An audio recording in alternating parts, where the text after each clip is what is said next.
বর্তমান সম্পর্কে মানুষ যখন ওয়াকেফাল থাকবে না, গাফেল থাকবে যে বিশ্বে কি হচ্ছে, কি চলছে, জিওপলিটিক্সে কি চলছে, মিলিটারি সেকশনে কি চলছে, ইকোনমিক্সে কি চলছে, এই ফিতনাগুলোর মধ্যে, তখন মানুষের কাছে মনে হবে এগুলো হয়তো ভবিষ্যৎবাণী। আসলে এগুলো ভবিষ্যৎবাণী নয়, এগুলো সবই বর্তমান। বর্তমান সম্পর্কে আপনি অজ্ঞ বলেই বা আপনি জ্ঞান অর্জন করার ফিকির নেই বলেই আপনার কাছে এগুলোকে ভবিষ্যৎবাণী মনে হচ্ছে।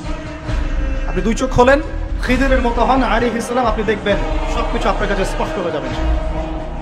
আমরা এমন একটা সময় বাস করছি যেখানে আখিরুজ জামানের ম্যাক্সিমাম সাইনগুলো দেখা যাচ্ছে। ম্যাক্সিমাম ডে বাই ডে আপনি ধর্ষণের বৃদ্ধি দেখতে পারবেন, ডে বাই ডে আপনি জেনা বাড়বে দেখবেন, মাদকদ্রব্য মানুষ বেশি বেশি খাবে।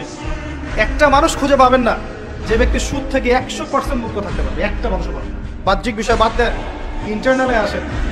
মনে করেন আমি একটা বাসায় ভাড়া থাকি, বাসার মালিক লোন নিয়ে বাড়ি করেছে, আমার মতো আরো 10টা ভাড়াটিয়া আছে, সবার টাকা নিয়ে এসে লোন শোধ করছে, পরোক্ষভাবে আমিও সুদ খাচ্ছি, আমিও সুদের সাথে সম্পৃক্ত আছি।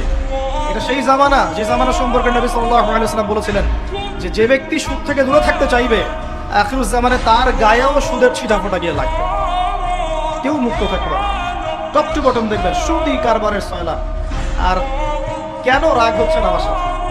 আল্লাহ রাব্বুল আলামিন পবিত্র কোরআনে বলেছেন, ইয়া আইয়ুহাল্লাযীনা আমানু, আমি আপনাকে আল্লাহর কালামটুকু শোনাতে এসেছি।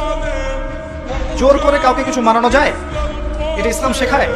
ইসলাম তরবারির জোরে কোনো কিছুকে মানতে শেখায়? ইসলাম শুধু দাওয়াত দিতে শেখায়। ফাযাক্কির ইন্নামা আনতা মুযাক্কির, শুধু অনুবাদ করতে চাচ্ছি আল্লাহর কথা। যে কোনো আলেমের কাছে গিয়ে অনুবাদের সত্যতা যাচাই করে নিয়ে আল্লাহ বলছেন, ইয়া আইয়ুহাল্লাযীনা আমানু, হে মুমিনগণ, ইত্তাকুল্লাহ, তোমরা আল্লাহকে ভয় করো, ওয়া যারু মা বাকিয়া মিনার রিবা, সুদগুলো ছেড়ে দাও, সুদের অবশিষ্ট অংশগুলো ছেড়ে দাও। ইন কুনতুম মুমিনিন, যদি প্রকৃত অর্থে মুমিন হয়ে থাকো। ওয়া ইন লাম তাফআলু, যদি তোমরা এই কাজটা না করো, অর্থাৎ সুদ না ছেড়ে দাও।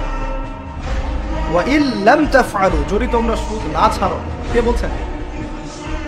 ফাযানু বিহারবি মিনাল্লাহি ওয়া রাসূলিহি, তাহলে আল্লাহ এবং তার রাসূলের সাথে যুদ্ধের ঘোষণা শুরু করো। That is yours.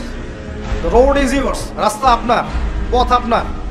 Choose your পথ। আপনি আপনার রাস্তা সিলেক্ট করেন। আপনি আল্লাহর সাথে যুদ্ধ করবেন, তার নবীর সাথে যুদ্ধ করবেন, নাকি এগুলো ছেড়ে দিয়ে আল্লাহ ওয়ালা হবেন? আপনার চিন্তা। কে আপনাকে বাধ্য করবে? কেউ নেই বাধ্য করবে, কেউ বাধ্য করবেন আপনাকে।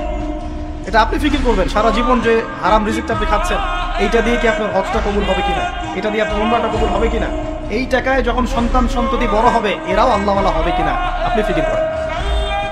আপনি চিন্তা করেন যে নবী মুহাম্মদ সাল্লাল্লাহু আলাইহি ওয়াসাল্লাম জিনা শব্দটা মুখ থেকে বলতেও লজ্জা পেতেন, জানেন? আমাদের নবীজি জিনা শব্দটা মুখ দিয়ে বলতেও লজ্জা পেতেন।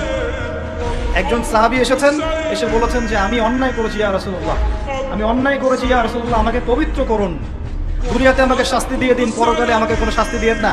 নবীজি মুখ ফিরিয়ে নেন, একবার ডানে একবার বামে মুখ ফিরিয়ে নেন, তার কথা যেন তিনি শুনছেন না। বলছেন বাসায় যাও, বাসায় গিয়ে ক্ষমা চাও, আল্লাহ মাফ করে দিবেন। কিন্তু সেই ব্যক্তি নাছরবান্দা, না আমাকে